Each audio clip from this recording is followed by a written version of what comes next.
Displacement of 3.5 million people in Bangladesh and India, most of them evacuated in advance of the storm in order to keep casualties as low as possible. All right, then, quite a bit to get through, and you're going to be hearing a lot from this climate change conference.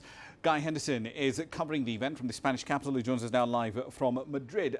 Guy, this event is supposed to hammer out the details on how the Paris Climate Agreement will be implemented across a broad range of issues. But what concrete outcomes should we expect?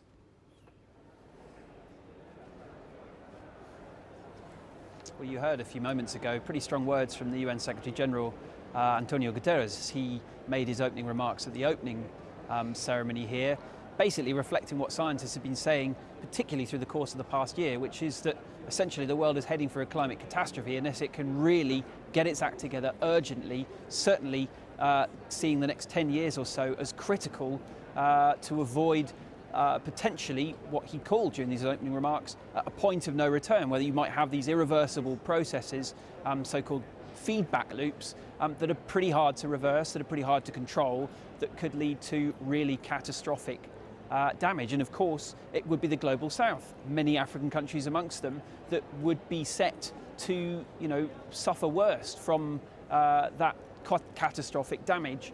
At the same time, yes, this is an ongoing process since Paris, but I think that a lot of the negotiators here feel that there is still a process to go beyond this summit over the course of the next 12 months, because the deadline set by the Paris Agreement was that countries who haven't already done so should come up with midterm targets to cut their emissions by 2050 by the end of 2020. So to some extent, I think we're still seeing the start of a process here towards pushing countries to come up with those kind of midterm targets. Secondly, I think another issue being discussed here is climate finance, how to sort of redirect and mobilise huge amounts of money, essentially, to help the world, particularly, again, the global south, those LDCs, or least developed countries, to both tackle and also to cope with the inevitable effects of the warming climate.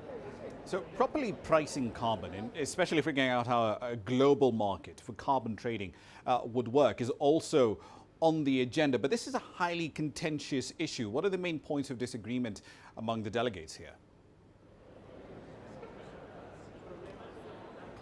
Yeah, this was sort of a main sticking point back in Poland at the last climate summit at the end of 2018. There were negotiations up to, I think, mid-October, trying to sort of come up with some sort of agreement ahead of this climate summit on that carbon trading issue. And from what I've seen, no agreement still.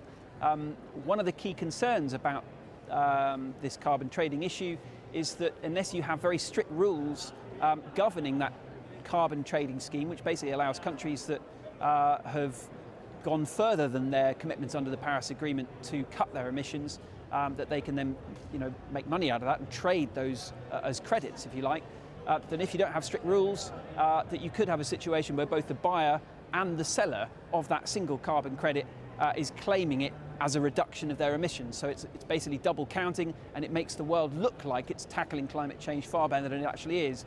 And the situation at the moment is that countries like Brazil are opposing some of those stricter regulations, and the concern amongst scientists, among people, many of the people here, is that will lead to a situation where, as I say, climate change is actually happening far faster than the measurements are showing.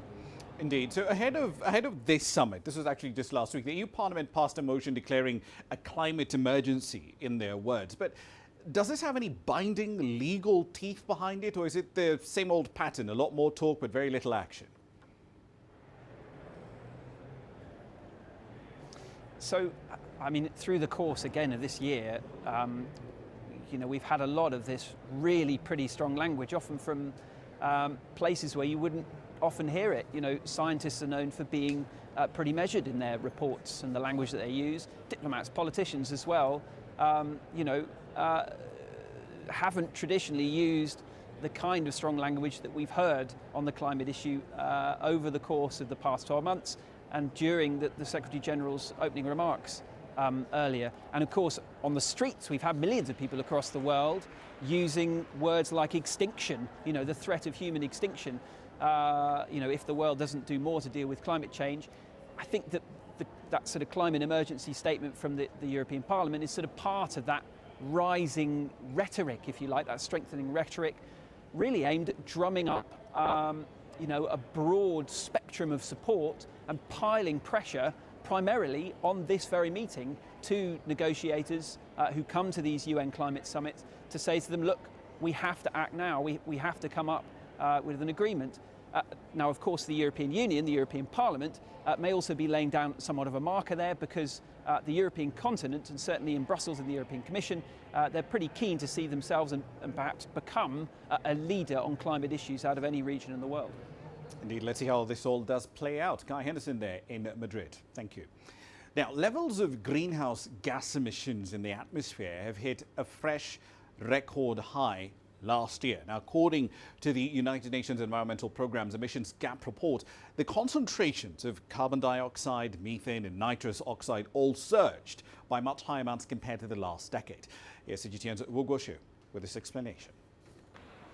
Stark warnings from the UN. Dangerous greenhouse gas emissions surged to record levels last year. And if more concrete action is not taken quickly, then global temperatures could rise by double the amount agreed in the Paris Climate Accord. The emissions gap report was one of several studies released ahead of the Madrid climate talks. In 2017 and 2018, we don't have the 19 numbers yet. Emissions have been going up, and the CO2 emissions have been going up the last year by 2%. So that's actually above the average of the last 10 years. So it's started to increase again, and it doesn't look too good. The report named the United States as one of several large emitters alongside Brazil and Japan, falling short of its own targets, or what are called nationally determined contributions. But last month, the Trump administration filed paperwork to quit the Paris Agreement in the first step of a formal withdrawal process. In an earlier interview with CGTN, former UN Secretary-General Ban Ki-moon said the Paris Accord was not implemented evenly due to U.S. retreat. I'm concerned that the Paris Climate Change Agreement implementation has not been even and has not been sufficient. Particularly when the United States announced to withdraw from this Paris Climate Change Agreement, it has given very seriously negative political impact. This report also reveals what's needed to get us back on track, or to limit global temperature rises to 1.5 degrees Celsius above pre-industrial levels as set out in the Paris Accord in 2015. It said despite the bad start, the target was still achievable, but would require a huge effort over the next 10 years. We are looking at a 7.6% reduction every year. Is that possible? Absolutely. Will it take political will? Yes. The UN has warned of huge global changes if that target is not met. Changes that could have a catastrophic effect on the world we live in, such as the loss of nearly all coral reefs and most of the Arctic's sea ice and the rising sea levels that come with that. Wu Guoshu, CGTN. Now, roughly 4 years ago, about 195 countries adopted the first global climate pact. You and I know it more commonly these days as the Paris Climate Agreement. But let's fast forward to 2019. How are countries actually implementing the pledges they made 4 years ago? Here's CGTN's Lu Sirui, now exploring some of the progress made by China. China, through a combination of its huge population and rapid economic growth, is the world's biggest emitter of carbon. So its actions, both at home and abroad, will have an enormous impact. Because of this, how Beijing deals with its commitments to the 2015 Accord is being closely monitored. During the UN Climate Action Summit this September, China co-chaired the Nature-Based Solution Initiative with New Zealand, where they promised a world of harmony between man and nature. China's foreign minister said Beijing was intent on keeping the promise it made in the French capital. China will earnestly fulfill its obligations under the United Nations Framework Convention on Climate Change and the Paris Agreement and achieve the target of voluntary contributions on schedule. So what's China's report card like 4 years later? The country's carbon emission per GDP unit has dropped nearly 46% from 2005 levels, just inching past the 40 to 45% goal for next year. Meanwhile, its share of non-fossil fuel in primary energy consumption climbed to around 14%, almost reaching its target of 15% by 2020. China has been the world's biggest contributor in terms of global greening and forest resource growth. In 2018, over 7 million hectares of new forests were planted, or an area about the same size of the Republic of Ireland. Its forest coverage rate reached nearly 23%, while its forest stock volume increased by 4.5 billion cubic meters compared to 2005 levels.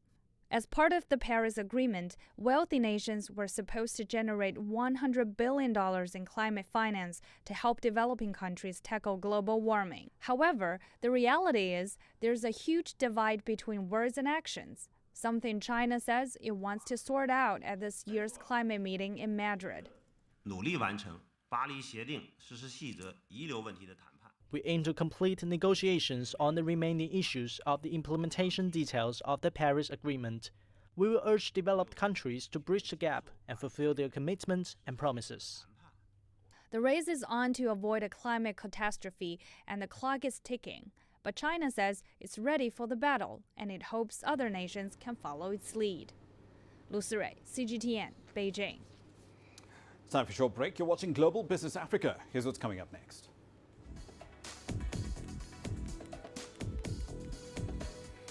We'll look at a new round of talks on Ethiopia's Grand Renaissance Dam in Cairo. And a leading travel agency in South Africa stopped issuing SAA tickets because of the carrier's shaky financial health. The world economy as we know it is about to change. Global business reports highlight emerging markets, developing countries, and dynamic sectors worldwide.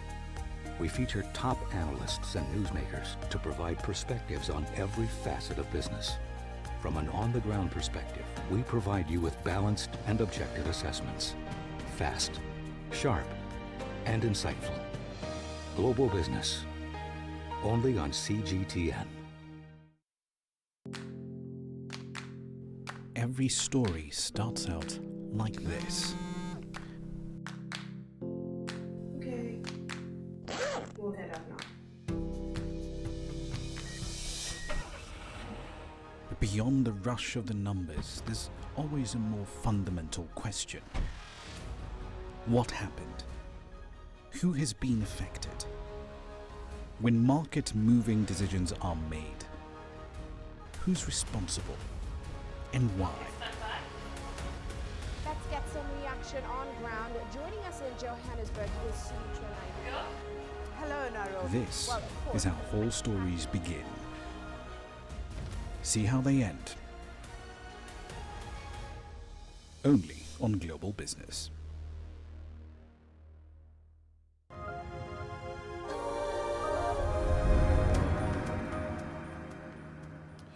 Welcome back to the program. Now, a new round of talks on Ethiopia's Grand Renaissance Dam are taking place in Cairo. Egypt and Ethiopia are the two countries at the heart of this dispute. They're at bitter odds over this dam. Egypt, on one hand, fears it will reduce its share of the water in the Nile, which, remember, is the main source of drinking water in their North African economy. Here's CGTN's Yasser Hakim with the latest. The protracted negotiations continue behind closed doors. Egypt, Ethiopia and Sudan are trying to hammer out their differences over the dam built by Ethiopia. But there has been a breakthrough in the last meeting. The main difference is on the period of filling the dam. Egypt wants it over a longer period, 7 years at least, especially if there is drought, to guarantee Egypt's water share is not reduced. In the case of high floods from the Nile River, then the period of filling the dam reservoir can be shortened. I think they are close now on agreeing on a set time. The United States and the World Bank had entered the talks as mediators after it had reached a deadlock between Egypt and Ethiopia. No results have come out of the Cairo meeting so far. However, unlike before, there is now a sense of optimism that a deal can be brokered. The US and the World Bank are only observers for now, but an international mediator will intervene if talks fail again. I think Ethiopia has recently recognized that Egypt's technical concerns are true and could harm Egypt and Sudan. Officials still have another set of meetings to come. The next round of negotiations will take place in Ethiopia and the United States, and a deadline for an agreement is expected to be in mid-January. Yes, Hakim for CGTN, Cairo. Well, let's certainly stay with that story. Yasser Kim joins us now live from Cairo with a lot more data on this. So we'll circle back to the main dispute, the pace at which the dam is going to be filled in a moment. But beyond that, are there any other main sticking points of disagreement between Ethiopia, Egypt and Sudan? Yes, obviously the water share is the main issue, but there are side issues as well that have not received the attention by the media as the idea of the water loss of the Nile. You've got Egypt's concerns concerning the safety of the dam. Is it built in a way that it can guarantee it will be safe for years to come and will not be affected by anything? And because if this dam faces any issues, it can affect Sudan and Egypt in the future, any technical issues. You've got also the ecological and environmental effects of the Renaissance Dam on Egypt and Sudan, as well as the agricultural effects, things like the effects on the silt and the land, the arable land. We're told that 5 billion cubic meters of water, if they have been put aside or lost from Egypt's share, this will affect 1 million acres of agricultural land. So it will have a hazardous effect on food as well, not just water. So there was supposed to be a company or a firm, a technical firm that will do technical studies to give a result on whether the dam, the way it has been built now, will have any technical effects, ecological, environmental, and agricultural effects on Egypt and Sudan. But they have not agreed on the firm, on that technical firm that will do the studies. So that's another disagreement. They have been haggling over who will do the studies that will determine if there will be any changes needed in the way the dam is constructed. So these are also one of the issues, some of the issues that are being discussed in the meetings. Indeed. So we've discussed this story many times before on this program, Yasser, and every single time the main disagreement is you guys in Ethiopia, you want this dam filled up too quickly, and Ethiopia turns around and says, well, no, as Egyptians, you're telling us to fill this too slowly. And every time talks break down on that. But what's going to be done differently this time round to essentially have a closer agreement on those issues? Well, there's been now talk about not having a specific time to build to fill the reservoir. You can have, it depends on the floods. The Nile River, every year you have high floods and then you have drought time. If it's there's a high flood, then at this point the water flow will be strong, and therefore you can fill the water dam much quicker than normal. Because you will have a flow of water to Egypt, because the levels of the Nile River high floods will be fine for Egypt. So this can speed up the process of filling the dam, which is fine with Ethiopia. And when there is a season of drought, at this point you have a slower period of time to fill the reservoir, which makes it prolonged. You prolong the time to build the reservoir, and we're talking from 5 to 10 years. So Egypt wants it to go from 7 to 10. Ethiopia, they're talking about 5 years. So with this new formula, you can take something in between. You can talk about 6, 7 years or something. So it's not been totally agreed upon, but we understand it's going on that track at the moment to try to find a number that is between, or a time period that is between, depending on the flooding season at the time of filling the dam. Indeed. This all does depend, though, on trust, the Ethiopians' ability to trust Egyptians and vice versa. And both sides may not necessarily like it, but would they agree on having a third party, a neutral party, verify the data needed to actually make these decisions? So agreeing that, yes, there's a lot more water coming through, therefore Ethiopia can take a lot more water out of the Nile and essentially put that into the reservoir. Would they be willing to have a third party verify this information? Yeah, that's one of the other contentious issues. Egypt wants to have control over, not full control, but to have also control with Ethiopia on how the dam is going to be filled and how it is maintained and how it is operated. Obviously, Ethiopia says no. There is now discussions on who would take this role, who will be monitoring this issue and the filling of the dam and the operation of the dam. Egypt wants guarantees that whatever will be agreed upon will remain as it is and that it has to be monitored by a third party.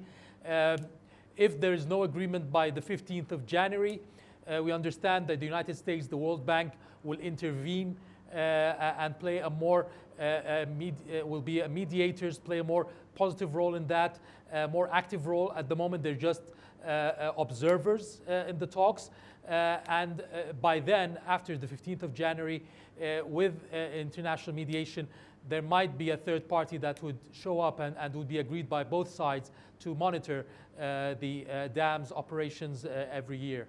Indeed, let's see how all of this does play out. Hopefully we have a resolution this time round. Yasser Kim there live in Cairo.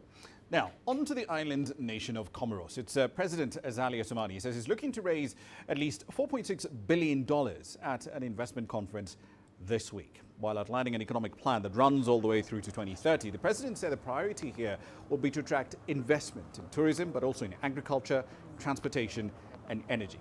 With its history of assassinations, mercenary invasions and some 20 coups or attempted rebellions since independence from France, in 1975, the Comoros has a track record of quite a bit of political instability.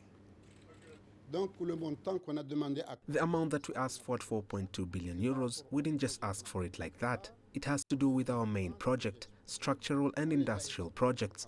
We have a planning department that has a lot of experience. We have a company called ANPI. We joined forces with the French Development Agency and the World Bank to try and evaluate this.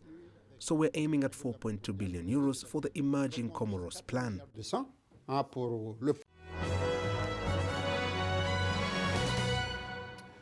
All right, then a quick run through some corporate headlines for you. Ethiopia won't be opening up its banking and insurance sector to foreign ownership. That's according to a draft set of regulations released by the government. Prime Minister Abiy Ahmed Ali is currently seeking to privatize state-owned companies in a bid to reform the economy. However, his administration wants foreigners to invest in capital-intensive projects instead, while leaving small and some strategic business sectors to the locals. Elsewhere, the transmission company of Nigeria secured a $210 million loan from the African Development Bank. The funding is part of a $1.6 billion program. Overall, it aims to rehabilitate and upgrade Nigeria's power lines and distribution infrastructure. It will also assist in boosting power exports into the West African power pool through Niger and interconnections in Benin too. In South Africa, the Competition Commission wants all mobile operators to provide prepaid customers a lifeline package that essentially provides them with free data on a daily basis. It comes in the wake of the findings of a data services market inquiry.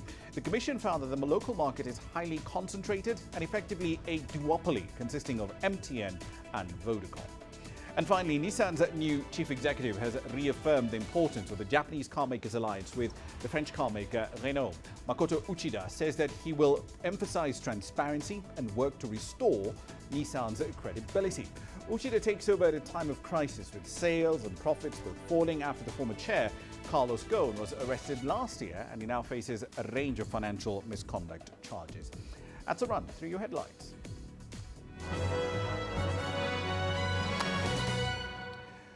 We're fast approaching 18:30 GMT. Time for another break. Here's what's coming up next.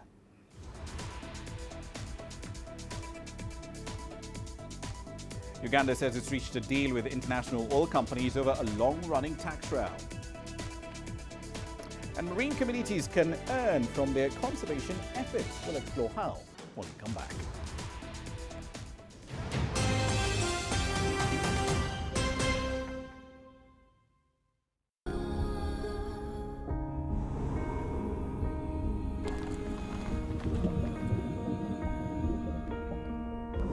no war. No one again began holding guns. Machine guns from police forces toward the protesters.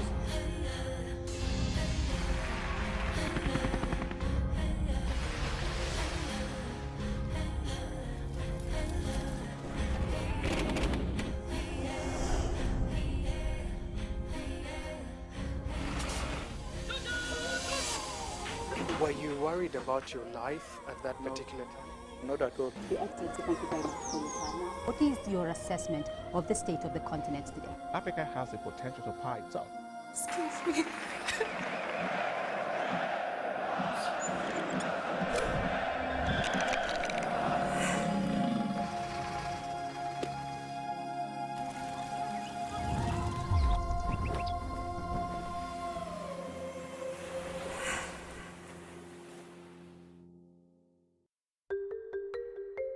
How will your world change today?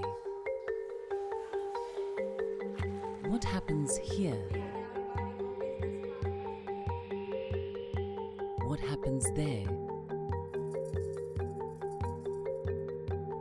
Or what you make happen for yourself? If it matters to you, it matters to us too. Your stories are these stories that need to be told. Africa Live. Find your voice.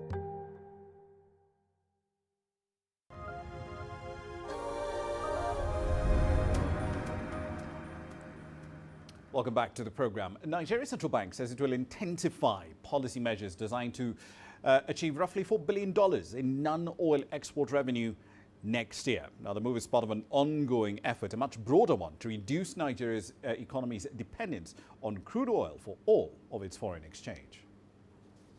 Thus far this year, revenue from agricultural produce, manufactured goods and raw materials has earned Nigeria $2 billion. The central bank target is to double that. Two Nigerian banks, that's the Apex and Nigeria Export-Import, are offering a total of $1.4 billion in loans to local manufacturers and producers. Businesses will be lent the money at rates of less than 10% to enable them expand their production. Now, the central bank governor in June predicted that the country's economic growth will be in the double digits by 2024.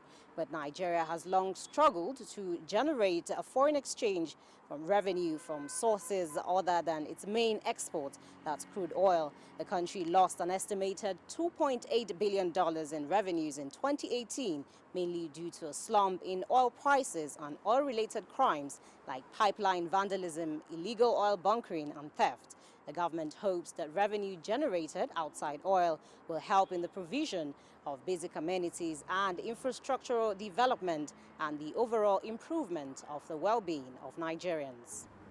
Ajak Mangut, CGTN, Abuja. Now, Uganda says it has reached a deal with 3 international oil companies on a long-running and very divisive tax dispute. This effectively does clear the way, though, for Britain's Tullow Oil to revive plans to sell a stake in its assets in the East African nation and allow the companies to move on to make a final investment decision. Hans Kazi, a communication specialist at the Energy Ministry, said that the government had offered the companies a deal to end this dispute. All right, then, so let's get more data on exactly the nature of this settlement. CGTN's Michael Baleke joins us now live from Kampala. Michael, do you know what the terms of the settlement arrived at by the oil companies on one hand and the Ugandan government on the other really are? Hi, Ramah. It has not been clear what settlement was reached at the meeting between the Ugandan president and the Total E&P executive. But on the President Museveni's official Twitter account, of course, he wrote and he was quoted saying that the meeting was fruitful. And immediately, of course, another tweet in reply to President Museveni, the former Tullow Oil Uganda chairman, responded and said, thanking President Museveni for, of course, unlocking the door to procrastination that was delaying the oil industry. And of course, Rama, this has been going on for quite a while, and we think probably this is the deal that has come. But you know, now, of course, you need to know that Tullow, of course, suspended all its activities following the collapse a few months ago, and overtax laws in the oil and gas sector. And one of the persons we talked to at the Total office, but didn't want to mention his name, said the impasse has been resolved, and that the details would be released sometime this week. So Ramah, at this time, it would be speculation, but it's not yet clear what each side arrived at. But it looks like good news. Indeed. So in November, though, on the 12th of November, in fact, the Uganda Revenue Authority announced very publicly that they'd won a case where it had assessed over $400 million in capital gains tax being due to the country as a result of the sale of stakes to Total and CNOOC. But does that case, the resolution of that long-running dispute, does that have any connection to this settlement we're hearing about today? Yes, Ramah, this case comes quite a long way following the 2012 completion of the Tullow farm down to its interest, of course, of its interest to China's CNOOC, and this is, of course, the French Total. The tax body issued Tullow with a capital gains tax assessment, and Tullow, however, challenged the assessment based on the argument that, of course, that no tax would be payable in respect to this farm down of his interests, and that the tax actually ignored the contractual terms signed by government. But according to the law here at the moment, Ramah, all companies are required to pay income tax, including the joint venture partners, that is CNOOC and Total, as soon as they start producing oil, whether they are profitable or not, you know. That is the law. They will have to pay tax. But President Museveni, of course, has previously been quoted saying that while the tax issue should be resolved quickly, he said Uganda needs to negotiate terms that will benefit the country, you know. But that is what we have on paper now, Ramah. Indeed. So this, however, is not the first time that there's been a very public, very nasty dispute around taxes in Uganda's nascent oil sector. I remember when Heritage Oil sold its stakes to Tullow, and this was the better part of a decade ago, 2010. We saw another massive row over who should pay what in capital gains tax. So I guess a question a lot of investors will ask is, why do these issues keep arising? Because it's always around oil issues and it's always around capital gains tax. You're right about Ramah. You're right about that, Ramah. And first of all, the government of Uganda is convinced, Ramah. First of all, we're not sure what is in the agreements, because these agreements have been kept secret. But the government of Uganda is convinced that it's within its right, of course, to tax all income as the law requires. And this means that 30% of the total income of the joint venture partners in the oil and gas sector will have to be taxed. But oil companies believe government is treating them a bit unfairly. They're insisting recently that the deal between this is Tullow and Total and CNOOC, you know, Tullow should pay the entire, government believes Tullow should pay the entire sum of the capital gain tax, as opposed to the installments as suggested by the oil companies. And of course, they say some of these clauses are not well stipulated in the agreements, and believe they should be treated different because they have already invested millions of dollars in exploration. Unfortunately, Ramah, like I said earlier, the agreements are still secret, and looks like everyone wants a big share of the cake. Indeed, of course, this is a $2.9 billion deal altogether. One last question for you, Michael. Now that there's essentially a settlement, there's an agreement that's been arrived at, should we expect this deal to move forward? And when should we expect a final investment decision to be made by Total and CNOOC? The final investment decision was due for October, and then somehow, of course, it was shifted to November. Then, of course, the stalemate happened. And I have talked to an official from the Energy Ministry who told me that, well, the principals have agreed to some issues as regards to the tax. Key negotiations have to take place until a complete deal is actually reached. And government hopes that maybe by the end of the first quarter of 2020, a final investment decision can be reached, and then Uganda can start gearing up for the real money. We're talking about $10 billion worth of activity, worth of investments. We're talking about the pipeline.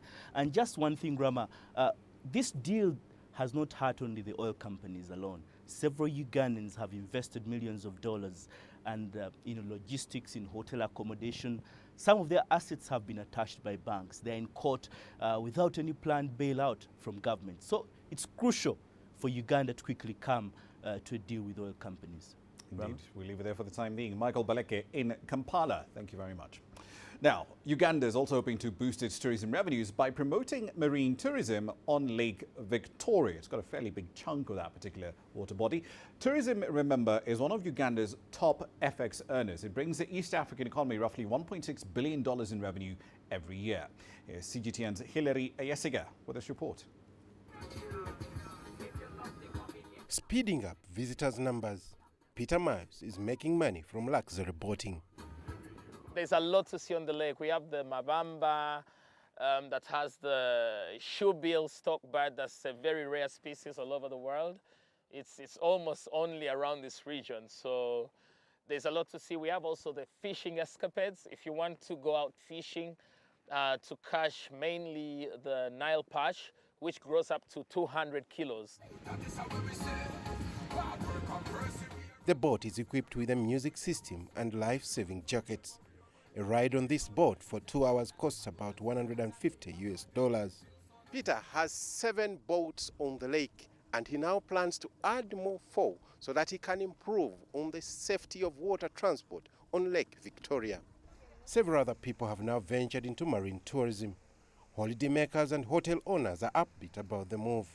Safer vessels mean a lot to us because it means more business for us.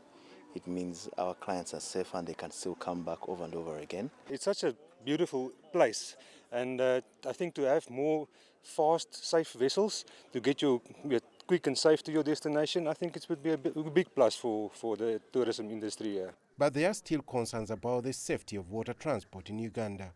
Figures from Uganda police show that over 50 people have died in boat accidents since last year. Most of the boats are not seaworthy. I realized we didn't really have that much decent transport on the water, you know.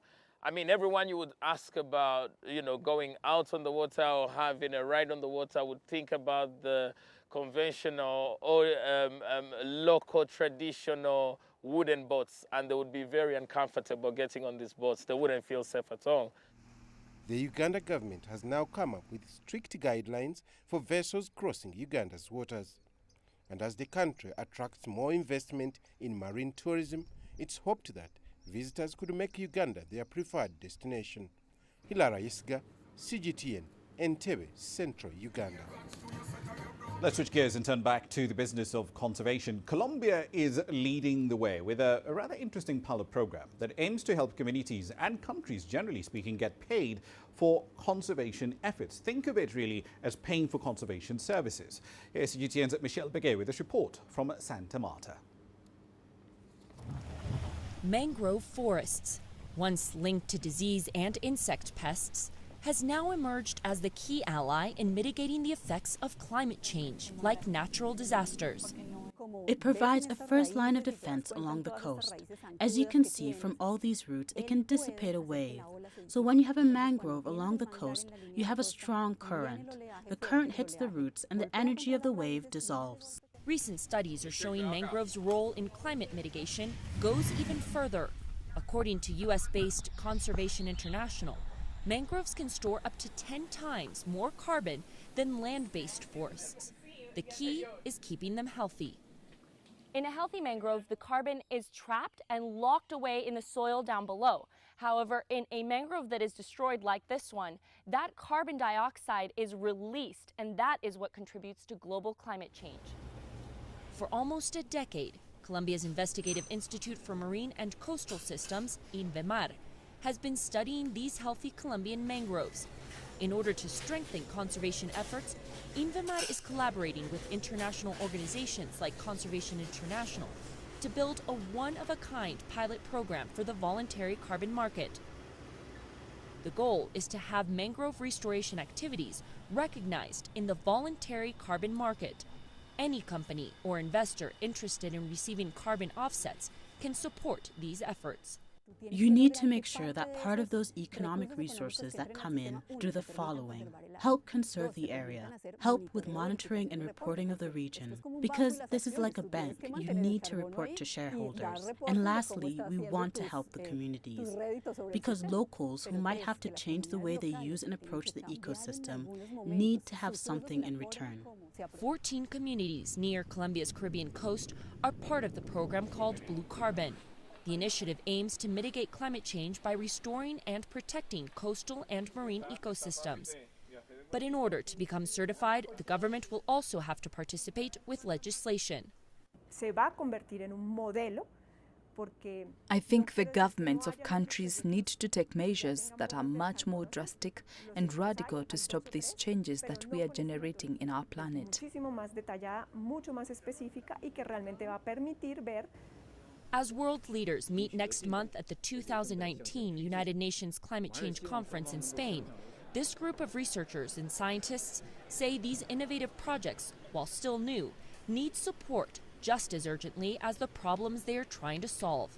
Yo creo que los gobiernos de los países realmente deben tomar medidas mucho más drásticas y radicales para poder frenar esas. Michelle Begues, CGTN, Santa Marta, Colombia. All right, then a quick run through commodity prices here for you. It's going to be rather interesting looking at the duopoly of ideas that essentially come out. On one hand, you've got COP25 that's looking to cut carbon emissions. On the other end of the fence, however, OPEC Plus are also going to be meeting in Vienna later on this week. One of the things we're going to be looking out for is whether or not they're actually going to reduce the amount of oil that they're pumping into the market, effectively adding a more aggressive streak to the cuts that they already have in place at the moment. The Iraqi oil minister opined that about 400,000 barrels a day may be taken off production lines, but whether or not the rest of the group agrees, that's essentially an open question. Here's what's coming up next.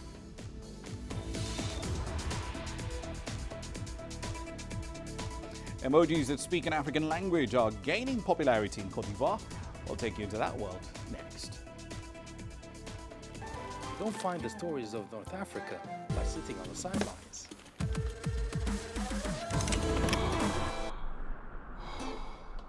No one else will take you where we can in North Africa. And no one else will show you what it's all about. CGTN, see the difference.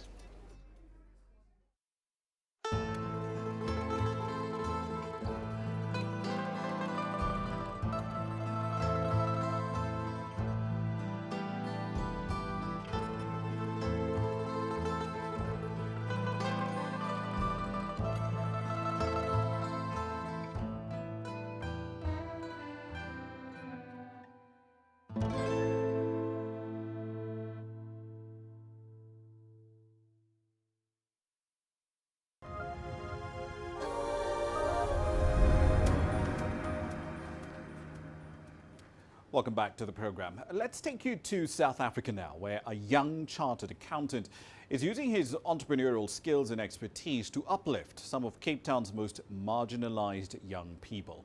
32-year-old Nathaniel Jatha is an advocate for social change and is using basketball as a tool to create opportunities for over 2,000 young people. Through his Pro 226 Africa basketball program, he's providing coaching clinics, academic support, and even training in business skills. CGTN's Travis Andrews filed this report.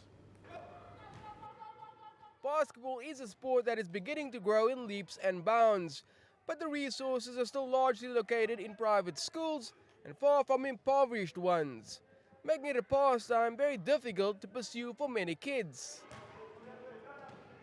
Nathaniel Jafta, though, is one person determined to change it all and bring access to all kids, especially from the Cape Flats, where he grew up. Through his Pro 226 Africa basketball program, he's giving these kids educational support, mentorship, and the chance to shoot hoops. We try and create opportunities for young people by scouting them. I've been fortunate to build relationships with NBA players and ex-NBA players and organizations who are very impactful, and they've seen the story and they have said, you know what, we want to give your kids an opportunity. So the plan is to identify them and the kids who really want a better life, to tell them you can study in France, you can study in the US, and you can build up to where you get a degree or you are educated. The program has partnered with many other international basketball brands, such as the Tony Parker Academy, to give coaching clinics such as this to up to 300 kids at a time. Nathaniel's success, though, is not just through sporting achievement, because he runs his club like a business, relying on his skills as an accounting professional to unlock even greater opportunities. I use my network that I've built over the years. I've also used my skills. For example, one of the clubs, they seek advice and they really need help from a corporate governance and financial point of view. I've allowed them, or used my abilities and skills as a CA to get them funding from government departments. Every child has a tracksuit, every child has a playing kit, and these are things that the club has because they are governed well, they have financial statements. But educational support is also critical to the program's overall success, and 2 kids from this club have both secured opportunities to study in France. Now, this club alone has over 300 players, all affiliated to the program, who, according to the coaching staff, all have the natural skills to take the sport even further. The kids are hungry, the kids are thirsty. I've seen that in day one. So what we need to do is cultivate their passions, encourage their passions, encourage their dreams. So we need that from the community leaders, we need that from the parents, we need that from the schools and the classrooms. At the end of the day, no matter what it is that kid wants to become, we have to embrace that. We have to encourage them. For now, though, practice makes perfect, and even over great adversity, these kids have shown drive to succeed through great dedication, backed by a mentor aiming to make a real change. Certainly makes for a winning team. Travis Andrews, CGTN, Cape Town. A story now of a rather different kind. We'll take you to a family-owned restaurant in Tunisia that is serving ancient recipes. The dishes that guests are served here have been passed down through the centuries. CGTN's Aden Chouache visited the town of Nile for a taste on grassroots. The restaurant is part of the family house. It was made of small and tiny kitchen before expanding in recent years. Saad is the mother and the chef at Darmrat. She manages a team of young cooks. Cooking is my life. Every day, I enjoy making traditional dishes for hundreds of people. I feel at home while working with my sons. Mohammed was an expat in Europe, where he used to cook his mother's traditional recipes. That's how he remembered a taste of Tunisian food. Mohammed returned to his native town and joined the Darmrat adventure. The 42-year-old cook is making revisited dishes. Revisited Tunisian cuisine is inspired by traditional dishes. The mix of ingredients and the cooking technique is a form of culinary art. Darmrat has revived centenary traditions. In addition, the restaurant owners are using modern technology by organizing public events on social networks to attract clients from all regions of the country. The older son is the manager. Muaz makes sure that all plates are attractive. The dishes look as good on social networks as they taste. Online restaurant reservation is a good management technique. I make sure that all the dishes are sold before opening the restaurant. We never store food in the fridge. These Tunisian and foreign clients eat at the same table. In Italy, we eat a lot of pasta normally. And in Tunisia, there are a lot of plates on the table. And when you can try a lot of strange taste. Tunisia's tourist guide to finding good local food is very rich in addresses. Darmrat is one of the must-visit restaurants in the North African country. Aden Chouache, CGTN, Nile, Tunisia. An Ivorian woman in the capital Abidjan, or rather the commercial capital of Abidjan, has turned her passion for pearls into a thriving enterprise. Mimi makes sure that each of her pieces has its own unique stamp, its own unique identifier. CGTN's Astatal has more on this Ivorian jeweler. Each bead is threaded on with care. For Zekel Florel Mirel, or Mimi, each piece of jewelry is precious. Some customers bring us diamonds to be mounted on with African pearls, but for this type of order I work at home or in a more secure shop. Stones like diamond are very delicate. I have to be careful not to lose the gem and not to ruin it. African pearls are the star of Mimi's pieces. At 30, she's trained other workers to help meet customer demand. And indeed, customers appreciate her passion. Mimi is a must when we come to Abidjan. With my friends, we always come to Mimi for necklaces and beautiful African jewelry. We like her beautiful creations. All that Mimi does is pretty. She knows how to value not only West African culture, but appreciates the diversity of different African countries. Mimi loves to show the diversity of African women through her pearls. In Abidjan as well as Africa, we have the chance to see diversity from size, complexion and shape. African women are so different from each other. I create unique things that values each customer. Mimi hopes one day to create a school to help others learn her craft. Astatal, CGTN. And we wrap up the bulletin in Côte d'Ivoire, where mobile phone users are ditching the old-fashioned, if you will, yellow emoji standard on most handsets, and instead they're downloading an alternative called Zuzukwa. It's an African version of emojis that truly resonates with today's young people. Designed by an Ivorian student, these emojis are based on African expressions, transport vehicles we use, typical dishes, traditional masks even, and attire. And so far, they're quite a success. You're looking at 130,000 downloads in just a few months. Here's CGTN's Terry Wangari with that story. He began creating the emojis in 2017 and sought inspiration from the streets of the capital, Abidjan, everyday life and his friends.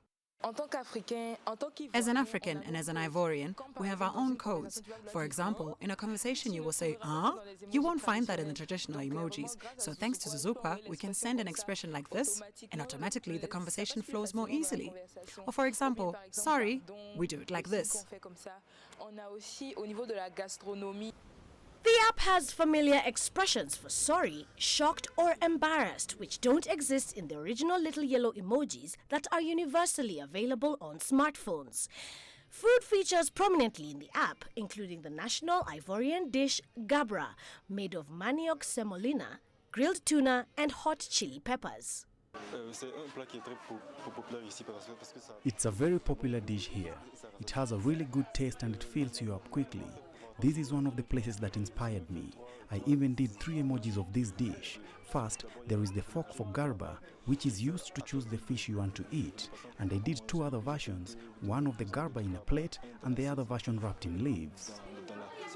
The young designer said it takes him 4 hours to design one emoji. He's created one a day, which amounts to 1,504 hours and 376 days of designing.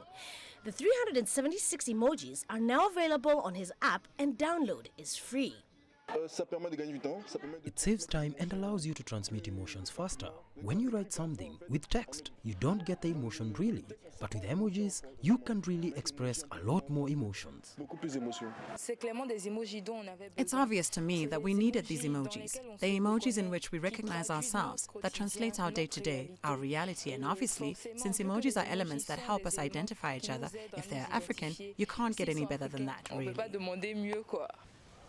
Today, the emojis have been downloaded 100,000 times on Play Store and more than 30,000 on the Apple Store, with all the designs available on his Instagram page.